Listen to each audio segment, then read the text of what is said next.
Welcome into A to Z Sports Prime Time on this Sunday, March 23rd. Hope everybody had a restful and relaxing weekend. Free agency, for the most part, you've got the bulk of the deals in hand. You understand who's going to be going where, how much teams improved, how that's going to impact how organizations are going to draft here tomorrow will be a month away from the NFL draft, as a matter of fact, which is going to be an exciting time here in Nashville with the number one overall pick and the Tennessee Titans scheduled to make that pick. But everything that they've done around their team, it's worth looking at how it stacks up in the division.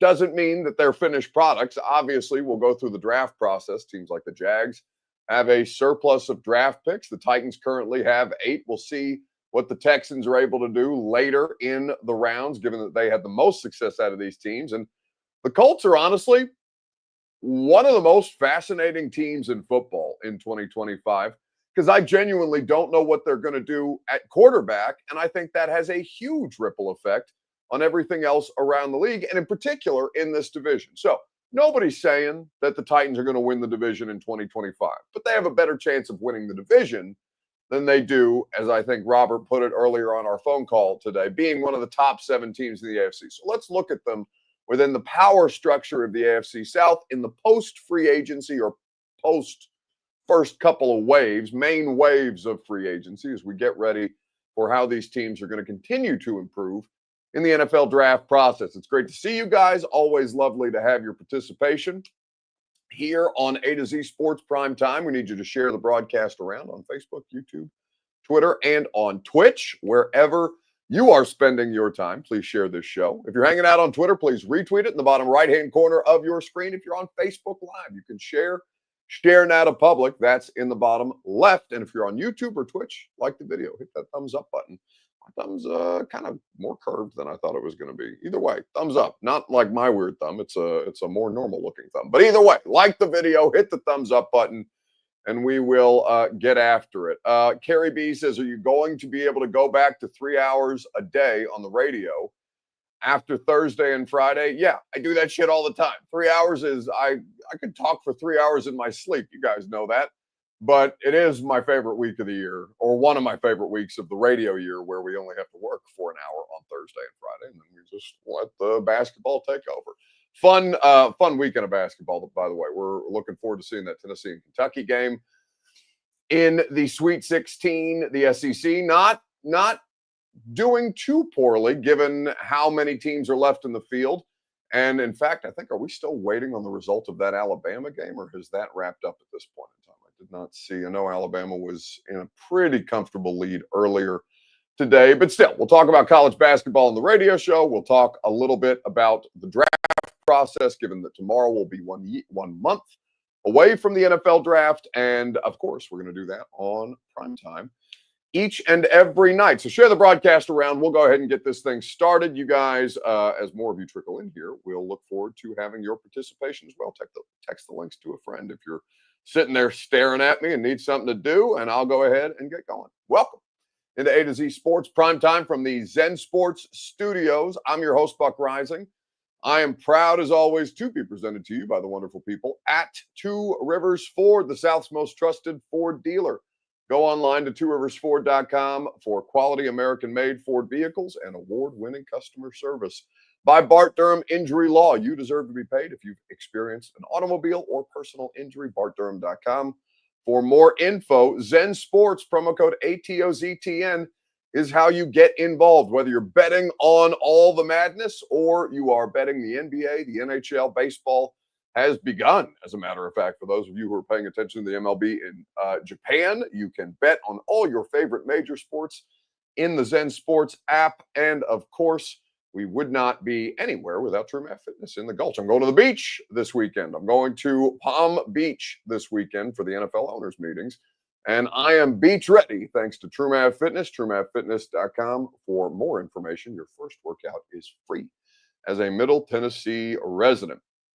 So all the different things that are going on here with the Titans and free agency, the first main wave of free agency has now come to a close. And while the grades for free agents they can be tougher to do. I think very rarely do you see a team that spends a lot in free agency, that does a lot of work in free agency, end up being an actually good football team. The Titans, obviously, evidence of that this year. The Patriots were among the biggest spenders this year. Now, they had money to spend, and they didn't go crazy, right? They didn't blow their entire cap on all the different players that they went out and got. They clearly emphasized building on defense. Their offensive line situation is something that needed help. They would have liked to spend more there. The wide receiver situation is something that needs more help. I know Chris Godwin is somebody that they had their eye on. He chose to take less money to stay in Tampa because moving sucks, I think was the quote. But for all the different things that the Tennessee Titans did, it's worth taking a look at how they acquired players or how they went about their roster construction relative to the rest of the division. So we're going to take a look at these AFC South teams now after the first major waves of free agency and decide how much better or who got better and who improved the least at this point in time. Because I think that's better than I think that's easier, more realistic than doing great. Because there are some places where the Titans, the Jags, the Texans, and the Colts all addressed meaningful needs, but none of them went particularly crazy in the free agent spend this year, especially not the Titans after what Lucas has dubbed the sugar rush approach to free agency that Ray and Carthon and that administration ultimately took. So in the comments on Facebook, YouTube, Twitter, and Twitch, wherever you are spending your time with us this evening, let me know which AFC South team improved the most in free agency. We will discuss at length together. Your Two Rivers Ford take is made possible by the South's most trusted Ford dealer, Two Rivers Ford, in Mount Juliet or online at tworiversford.com. Quality American-made Ford vehicles, award-winning customer service, always on offer. Two Rivers Ford in Mount Juliet or online at tworiversford.com for more info. In fact, my parents are thinking about coming down on Tuesday and purchasing a new truck from Two Rivers because it is truck month. And my stepdad is in need of one of those quality American-made Ford vehicles that they offer. I believe he's going to go with the Maverick Hybrid, but I think he is going to at least take a look at all the different options that they have, even though that's the one he's researched the most. TwoRiversFord.com for more information. Peter says, Buck, any tickets left for the install? Yes. But we have passed the 100 tickets sold mark, so you need to get in there now. Because we're going to be, listen, and Bert will drop the link in the chat for those of you who have not purchased your tickets yet at 1045thezone.com. We expect to be talking about Cam Ward. That is Greg and I's expectation, right? We're going to plan a show. We're obviously going to talk about the free agent class. There's going to be a lot of discussion about the offensive lineup there too. But we are expecting for you guys to be in attendance to hear about the number one overall pick at quarterback, Cam Ward, out of Miami. That is how we are operating in the preparations for this thing. So that's going to be a huge opportunity for you to learn because we'll have film. We've already started taking into our database, for lack of a better term, all the different Cam Ward cut-ups that Greg and I are going to break down for you. It's going to be a fascinating situation for you because we're going to have clips from last year's Titans offense. We're going to have clips of Cam Ward. Greg is going to look at a couple of different places where Cam Ward makes sense in the Titans offense, where he has most to improve. Basically, it's going to be a show about Cam Ward, and then whoever else they add through the draft remains to be seen. Now, the only thing that could nuke us is if the Cleveland Browns make a good enough offer to the Tennessee Titans to trade up to one and draft Cam Ward, because it sounds like there is at least some interest there. But the Titans don't have to trade the pick if they don't want to. So unless the Godfather offer comes down in the month that we have remaining before the NFL draft, we are operating under the assumption that we are going to be doing a little Cam Ward breakdown from on Friday, May the 2nd, with Greg Cosell of NFL Films, with 250 of you guys at the Analog Room in the Hutton Hotel. Tickets available at 1045thezone.com. I believe Bert has dropped the link in each and every one of your live stream chat. So go ahead and get your tickets today. You can get in the door for $30. The VIP options are, I believe they're in the $100 range, but that also comes with drink tickets and dinner, which is going to be a great time. We'll have a happy hour beforehand for the VIP. I think the Football and Other F Words podcast is going to be our opening act.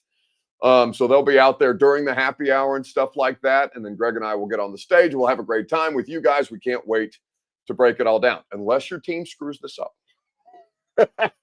Unless your team screws this up, and we're talking about, I don't know, Jackson Dart, which would be an interesting conversation. But I truly am fascinated to see what they end up doing here, and if Cleveland gets desperate enough here to make a move at quarterback, because right now they're riding into the season with Kenny Pickett and Deshaun Watson, and I don't think that that's what they would prefer to do. So we will find out together. The plan is Cam Ward, but best laid plans, you know how that goes.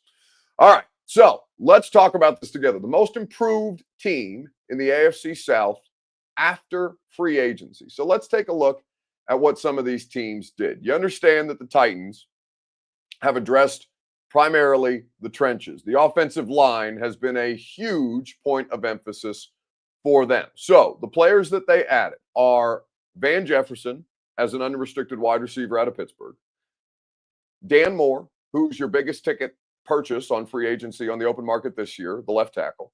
That moves J.C. Latham over to the right tackle, so that addresses two positions, but J.C.'s obviously a player already on your roster. Kevin Zeitler, right guard, makes you feel a lot better about the interior. Blake Hance as a swing tackle guard, an unrestricted free agent out of Jacksonville. Brandon Allen is the only move that they made at quarterback, which makes you almost certain that they would draft Cam Ward, and he comes to the Titans by way of San Francisco. He has familiarity with Brian Callahan as well. And then you get to the defensive side of the ball, where they made four moves. Draymond Jones as an outside linebacker / pass rusher. Cody Barton, an off-ball linebacker. Xavier Woods comes in here to play free safety. And Lorenzo Carter is a depth edge rush piece, not a starting caliber player, but a depth player. And then the one free agent acquisition that they made on special teams, Johnny Hecker, an obvious upgrade at the punter after they let Ryan Stonehouse go. So that's the Titans. Then you look at the Indianapolis Colts. Not really a ton of work on the starting front. They really don't do much in free agency as far as bringing in outside players. That's always been Indy's MO. They do stick to the draft, develop, and retain mantra. They stick to it a little more than I think Colts fans would like them to. But Daniel Jones out of Minnesota, of course, by way of New York, who comes in as potential competition for Anthony Richardson. We'll see what happens with the quarterback situation there. They had a depth running back piece in Khalil Herbert. They also added Luke Trenuta, I think is how you say that name, who is a right tackle is what they have him listed at. They also added a wide receiver as well in free agency. Then there's Neville Gallimore, who comes in here as a defensive tackle.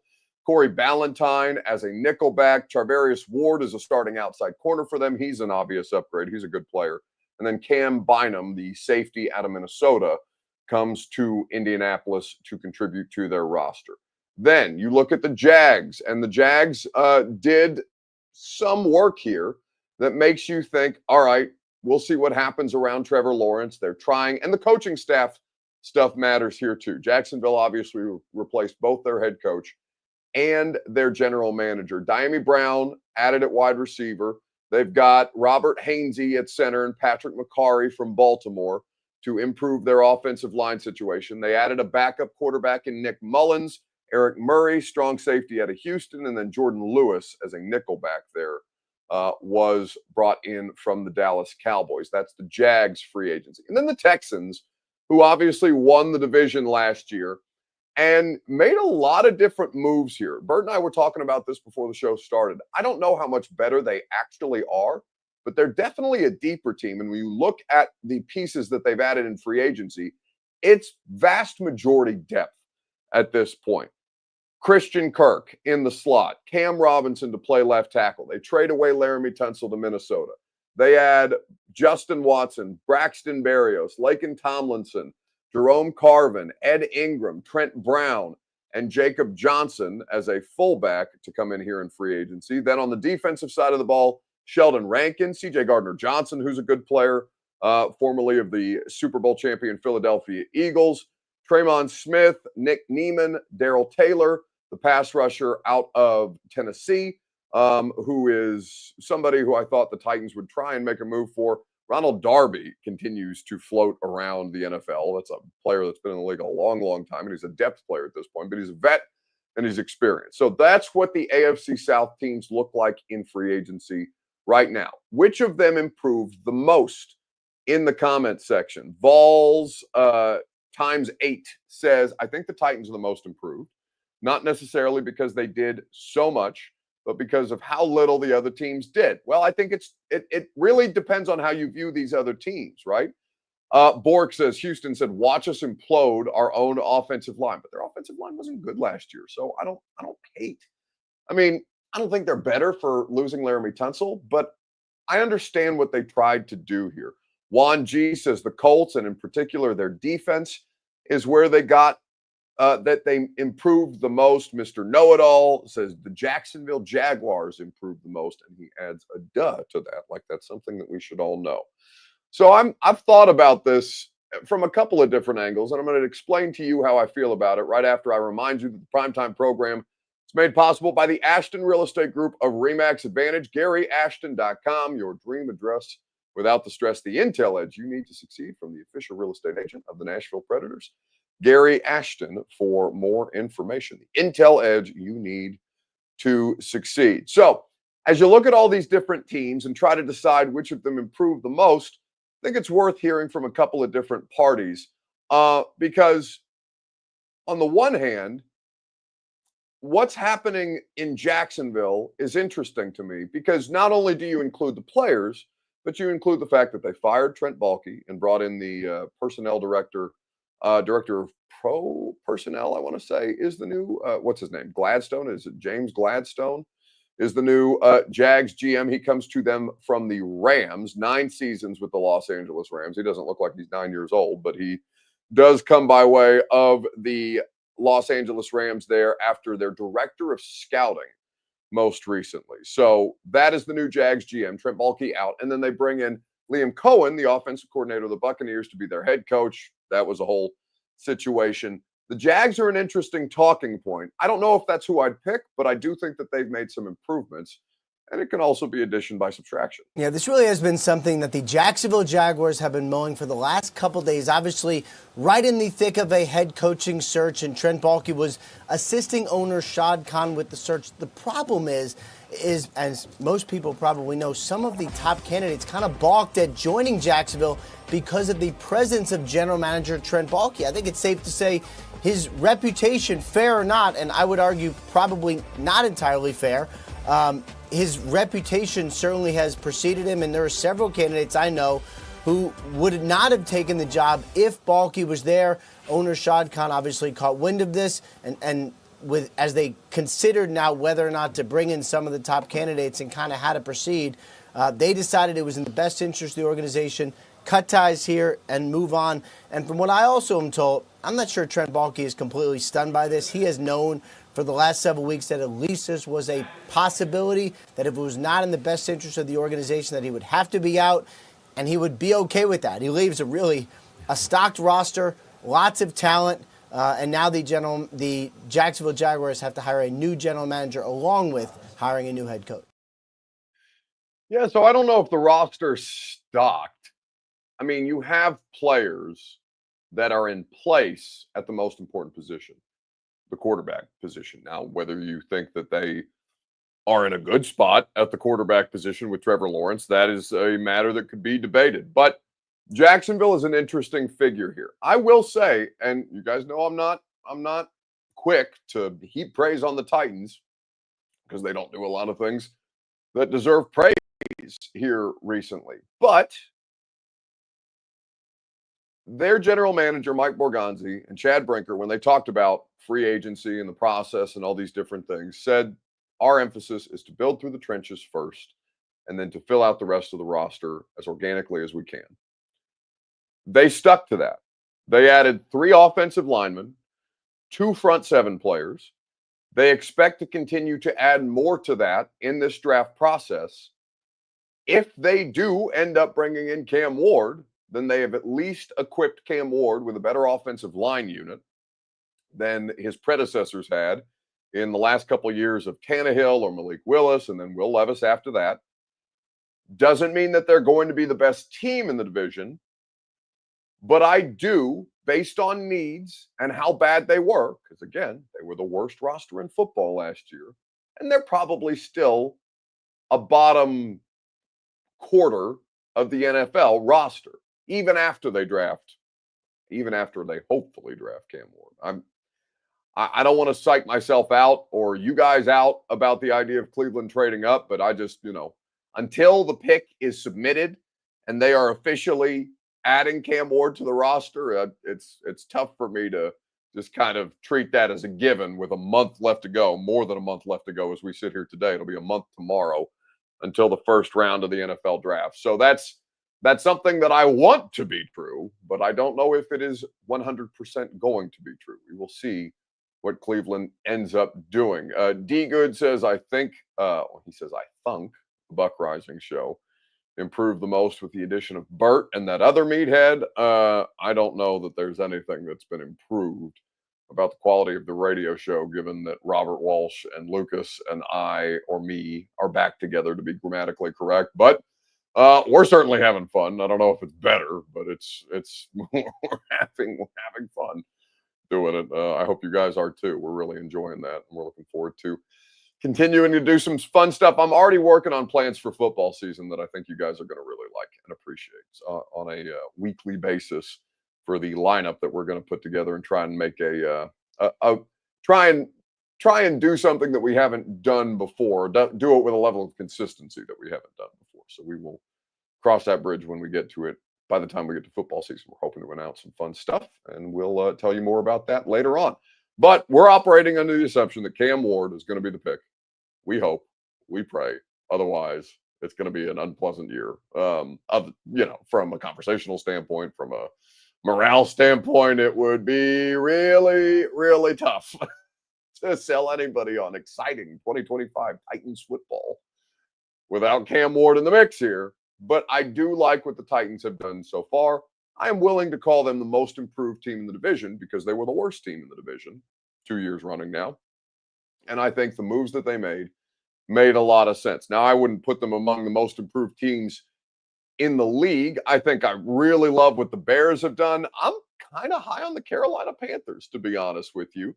The Vikings, we'll see what happens there with their quarterback situation. But I do, in theory, like what they've continued to add. The Patriots are also one of the worst teams in football last year, and the Patriots will be improved simply because they've added so many different types of players, whether they'll be a good team or not. Like, I don't expect Tennessee to be a good team or New England to be a good team, but I do think that they're two of the worst, and they got better in the free agent process. Vegas and Washington are also curious to me if you were talking about teams that improved the most in the league at this point in time.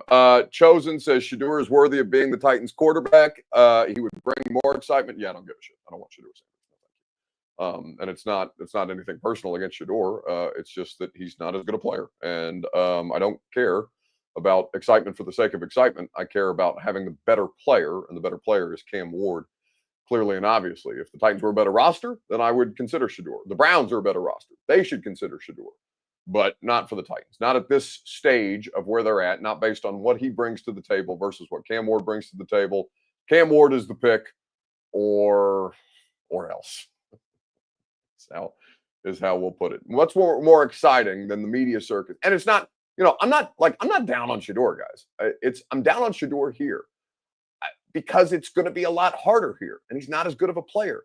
He doesn't have as high as a ceiling. He may end up having a better career than Cam Ward because he may go to a better team. Hell, if he goes to Cleveland, he's going to a better team because the Browns aren't perfect, and their roster has gotten appreciably worse over the last 2 years, I would say, but they're a hell of a lot closer than Tennessee is. So there's a couple of different ways that you can look at this, and without denigrating the player or the prospect, you can be realistic about the situation and say, who makes more sense on a worse roster? Well, it's probably the player with the higher talent ceiling that they've at least put in position to succeed. And in theory, your quarterback expert of a head coach might be able to bring that player along as they continue to grow this roster together. Whether or not the coach will be here beyond that remains to be seen. I know that's a complicated question, but you have to. Brian Callahan's the coach until he's not. Mike Borgonzi's the GM until he's not. Dan Moore's the left tackle until he's not, right? So that's the way that you have to operate with this kind of stuff. And I think for the Titans, Shador, if they were, if they were if they were a top 16 roster, I would feel a lot better about Shador. The Titans are a much worse roster than what Shador could go to in Cleveland. For his sake, I hope he goes to Cleveland and not Tennessee. For Cam Ward's sake, I'm more selfishly inclined to say for our sake, I hope Cam Ward comes here as opposed to for Cam Ward's sake. But I just think he's going to be in a better position to succeed because he has more talent to succeed, and he's going to have to talent his way out of a lot of situations in his rookie year, certainly until he can become a more refined player and until the Titans can continue to build a better roster around them. Omar says, I can't wait for the 2025 season. Oh, man, I don't know. Bert brought this up the other day because he's a Ravens fan, and he was talking about how excited he was for football season. And I'm always excited for football season, but I'm not excited for this Titans season. I'm curious about it, but excitement is not the word that I would use. You're a fan of the team. You're allowed to be as excited as you want to be. But I don't know. I'm fascinated to see what they do. I'm fascinated to see how it plays out. I'm going to cover it all. But excited for them? Nah, it's going to take a lot more for me to be excited about an upcoming Titans season. All right. Looking at the Titans versus the rest of the field, the AFC South, I would argue that they are the most improved team because they had the furthest to go. Now, the least improved team is going to be an interesting conversation. That's one we can have together in the comment section on Facebook, YouTube, Twitter, and on Twitch. If you would like to get involved there, let me know who you think improved the least in the AFC South, and I will tell you who can better your circumstances. That's Bart Durham Injury Law. You deserve to be paid, and the team at Bart Durham is there to help you, whether it's personal injury or automobile accidents. BartDurham.com has been helping people in Tennessee and Kentucky for over 75 years. Get a free consultation online and maximize your results. Learn more about their case results and all their areas of practice at BartDurham.com today. Teams that did not improve,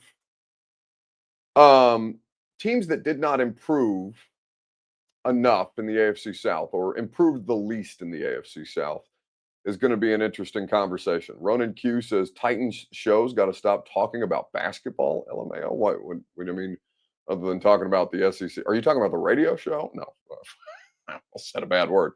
To hell with that. No, the Titans are not nearly important enough for me to dedicate 3 hours a day of radio to the Titans when March Madness, the greatest sporting event to me of the calendar year, is upon us and Tennessee is playing in the Sweet 16. No, I'm not doing 3 hours of Titans talk when there's basketball to discuss. You're out of your mind if that's the case. So with everything that's going on at this point, looking at the Jags, the Colts, the Titans, and the Texans, who improved the least? Chosen says the Titans didn't improve. Their offensive line is improved. That's incorrect. Derek West says the Texans mostly because they were already good. Plus, they have pieces that are due paydays and might have regressed offensively. Levi Fout said, did any of the AFC South improve? I mean, yeah, they're probably all, it's going to be the worst division in football. I don't think who else is even in that conversation for the worst division in football in 2025? I would have the NFC South is comparable, but I mean, think about the NFC South. Wouldn't you take the Tampa Bay Buccaneers over the Tennessee Titans I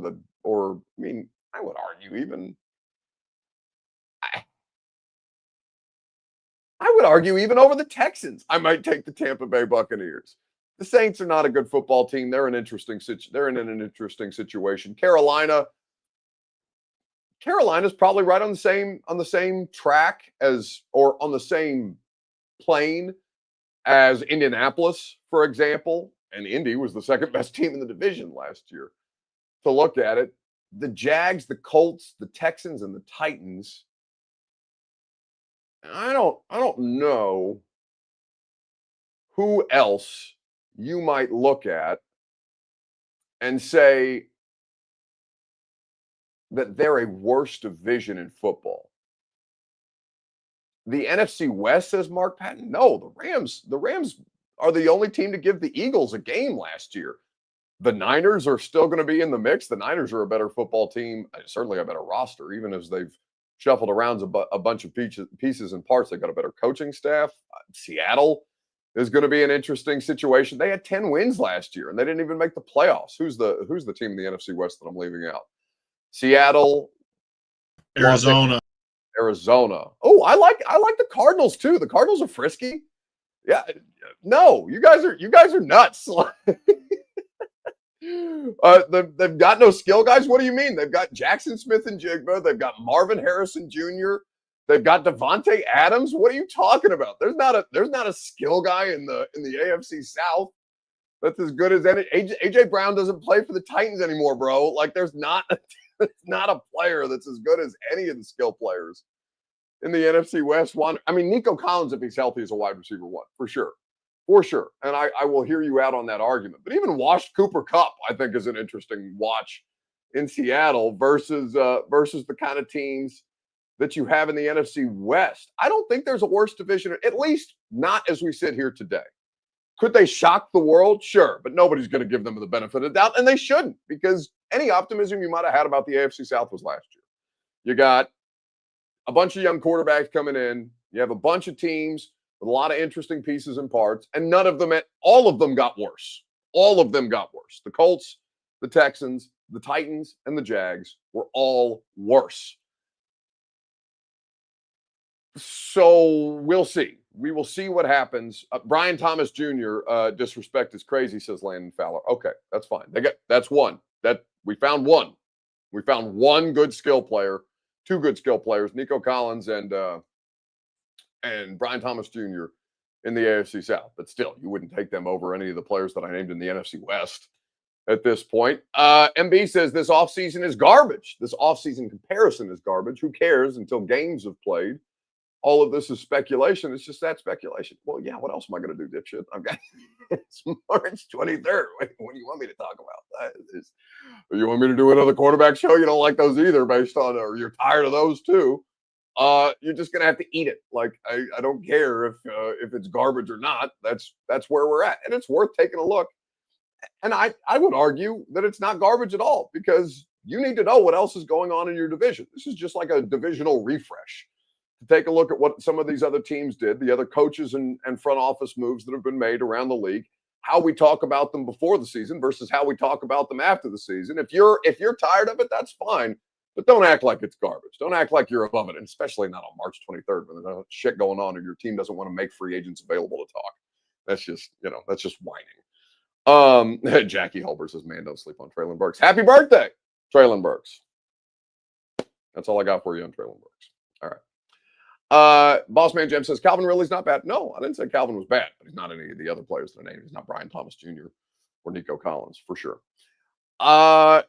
Patricia says, Bucky will be the main one criticizing the Titans if the offensive line sucks after they did make adjustments this offseason. That's right. Yes, I see no wrong. I see no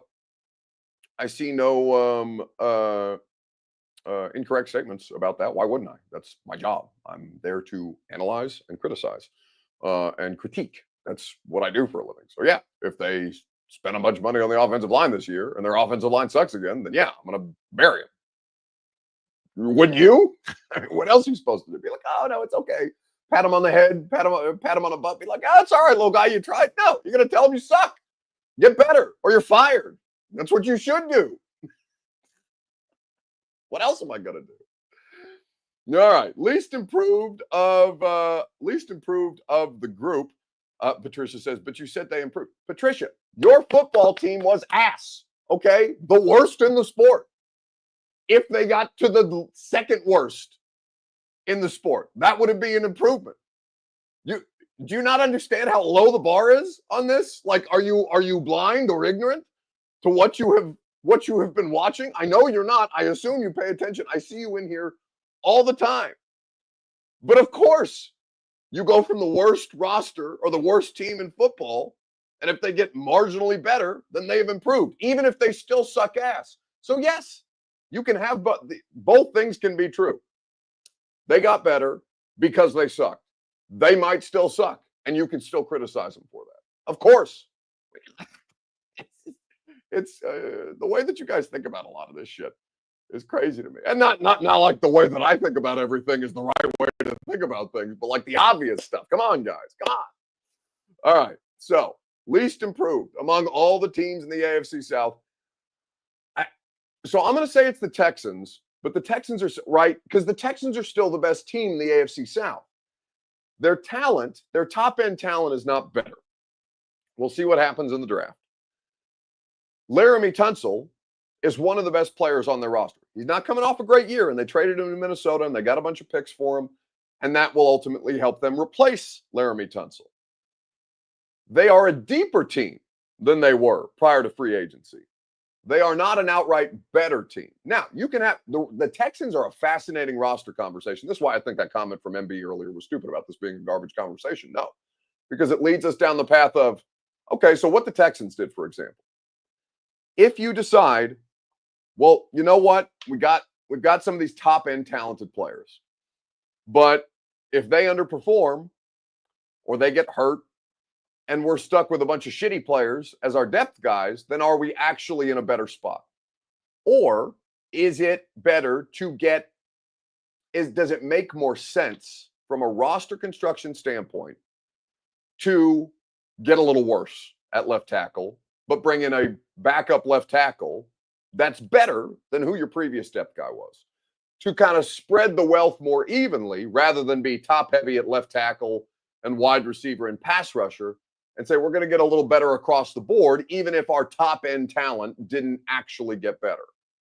That, I think, is an interesting conversation that the Texans are trying to have right now, because Laramie Tunsil probably going to reset the tackle market again whenever his deal comes due. He's done that, I think, 3 different times, or at least 2 different times in his career, to his credit. I think he's negotiated a lot of these deals for himself as well, which I'm always impressed by.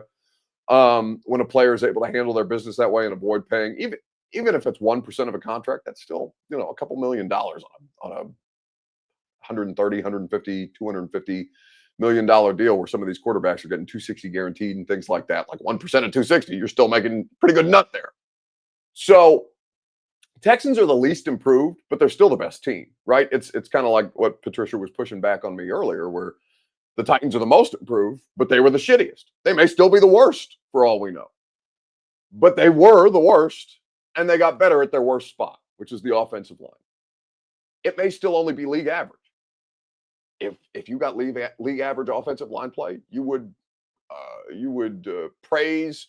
You would kiss the ground that Mike Borgonzi walks on to get league average offensive line play. You haven't had that shit since, I would argue, 2020. It's been that long. Maybe 21. But I think it's been 5 years since you've had league average, 6 years since you've had league average offensive line play. What I would consider league average offensive line play. It's been a mess. So if you got back to that point and it can get better, you draft an offensive guard to replace Zeitler when he's inevitably done or goes to play somewhere else on a 1-year deal next year, because you only got him on a 1-year deal. You draft a swing tackle, a young swing tackle that can learn, develop, and grow under behind Dan Moore or J.C. Latham right now. You just you get better as a baseline, and then you stock up your talent profile on the whole as you cycle up in your competitive rebuild that the Titans are trying to get back to. So the Texans can be the least improved team and still be the best team in the division. The Titans can be the most improved team in the division and still be the worst by that logic. And I think that makes plenty of sense to me, if it doesn't make sense to you. Exposing the truth on YouTube says, to be honest, Titans did fanatic. I assume he or she means fantastic. In free agency, they fixed the one thing that could make a losing team a playoff team, the offensive line. Okay, don't stop. They didn't do fantastic on anything. They're still the worst team in football. They did the correct thing. Let's not go to extremes and call it fantastic. They did the correct thing. I'm not going to overpraise them for doing the correct thing because they've spent so many years doing the incorrect thing. It can. The offensive line, I think, can sandbag you as much as any position not named quarterback. I really do. And I would argue almost that based on the Super Bowl results, the offensive line can crater you more than the quarterback position can, because you can have the best quarterback in the world in the Super Bowl and get run roughshod over because the Philadelphia Eagles will eat you alive, be like the bear in The Revenant, if you guys have seen that movie, just chewing on Leo DiCaprio's spine. That's what happened to Patrick Mahomes in the Super Bowl. Do not talk about them as a playoff team. If you get to 5 wins this year, it's an improvement. If you get to 6 wins this year, and I know 6-11 was bottoming out for Mike Vrabel, but you're not living in that world anymore. You don't live in that neighborhood anymore. All right, you've been sent to the trailer park. You have to dig your way out of the ghetto again, right? You know what I'm talking about? You got to make your way out of the projects. You got to get the come up. You got to get out of the trailer park. You got to do whatever these things are. You got to get back. Got to get back to Franklin, Brentwood, all these kind of things. Okay, you're going to get there. You're going to try to get there. Your path to get there is going to be fascinating, but you've got to improve substantially. You are, for 2 years in a row, and arguably 3, the worst team in football in a lot of different metrics. Do not talk to me about the playoffs. I want no conversations about the postseason and the Tennessee Titans until I see them in an in the hunt graphic where it's actually a conversation that's worth having. None of it. They don't matter. They should not matter to you until they prove to you that they do. Of course, if you're a fan of the team, they're always going to matter. So I get what I'm saying might hit you the wrong way or whatever. But like, they are not relevant in the NFL.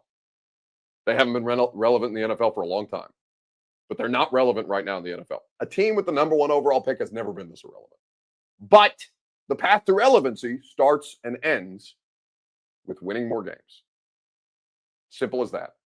You win more games, people care more. You win more games, the NFL has to pay attention to you. You win more games, the NFL has to put you on Thursday Night Football again. It's crazy that you've been relegated off Thursday Night Football. That used to be your vibe. Thursday nights used to be yours. And now Amazon, because they're paying $78 million a game, Titans, get that out of here. We're going to get actually good matchups, or at least teams that have fan bases, bigger markets. So you've been relegated off Thursday Night Football. You're fighting your ass off to get a Monday Night Football that's not like in the first month of the season. The path to relevancy is winning games. They do not matter until they start winning games, and they cannot start winning games or try to start winning games until September, October. That's where we're at this point. So I prove it, and then they matter. Don't talk to me about the playoffs on March 23rd. Don't even, but you can be optimistic, but let's also be realistic. You can be realistically optimistic, I think, about the Titans right now, or at least that's where I'm going to, honestly, for me too, like, because I can have a bad attitude about shitty football, and sometimes that bleeds into my coverage, and I shouldn't let it bleed into my coverage as often, but it wears on me. I'm human, and I would be lying if I didn't admit that to you guys. I can also do a better job about just kind of like, all right, reset the board. Sins of years past, maybe you hold them to account a little bit for it. Or, I mean, you obviously hold them to account for it, but you don't let it color how you're going to think about the 2025 team, how badly 2024 went. It can help inform some things, but it can't bleed into the coverage of 25. And that's something that I'm going to work on. So you guys work on being realistically optimistic, and I will work on giving them kind of clean slating it with them a little bit. I can't give them a complete clean slate because they did a lot of bad shit in the last couple of years. But I think that I can, if you guys can do realistically optimistic, then I can do clean slate, and we can try and improve ourselves together. All right, deal? We'll see how it goes. We'll see. If they start 0-3, I'm going to come in here real shitty, but you should have expected that anyway. Sunday Fun Day. Who what was the best thing that you saw on the internet this weekend? Facebook, YouTube, Twitter, and on Twitch in the comments section. Mark Payton says, nope, tell the truth, Buck, they're bad, but it's a fact to help build growth towards a better team. Yeah, no, of course, we're going to talk about them. Like, the product that they give us this year is what we're going to talk about. What I'm saying is I'm not going to continue to overtly kill them because they were so shitty last year. You're going to make these moves. You're going to try and get better. I'm going to give you the opportunity to show us that you can get better. And then if you don't get better, then we'll talk about them as such. All right. What's the best thing that you saw on the internet this weekend? Facebook, YouTube, Twitter, and on Twitch. We will discuss at length right after I remind you that the Primetime program is made possible by the wonderful people at Zen Sports. Promo code ATOZTN gets you in on the madness that's going on right now, on the NBA, on the NHL, on the MLB, all your favorite major sports you can wager on in the Zen Sports app. You can use that promo code ATOZTN. You can even get $100 on your no danger first wager. Terms and conditions do apply. Gambling problem, call 1-800-889-9789. Must be 21 plus and in the state of Tennessee to bet at Zen Sports. All right. What's the best thing you saw on the internet this weekend? I think there's a couple of different things to pull from. Football is always great. Basketball, to me, is better as a product. College basketball is worse basketball, but the drama of it is always excellent. And there's always these side stories, these side quests that pop up during March Madness because you got so many different teams, so many different characters, so many different profiles, coaches, all these different elements that are thrown into the mix together for 3-4 weeks. Like the McNeese State, and I know they got bounced, but the McNeese State manager who's getting $100,000 in name, image, and likeness deals just because he brings the aura. You guys are familiar with McNeese State. Amir Khan is the name of their manager. He is cinema. What you see is what you get. That's how he is. McNeese student manager Amir Khan does whatever the team needs him to do. In fact, the quote on his team bio reads, if they kept manager stats... For rebounding, wiping up wet spots, I'd put up Will Chamberlain numbers. One of his jobs, holding the speaker and leading guys out of the tunnel. Before a regular season game in late February, Amir happened to know the song. I was like, hey man, this is one of my favorite songs. In and Out by Lud Foe. Some of the players saw that, they're like, oh, you know the song? They're like, no way you know the song. I was like, bet, let me do it. I kind of joked around with some people saying, yeah, I'll get some NIL from this. Obviously, never expected it to actually, become a thing. Oh, it's a thing.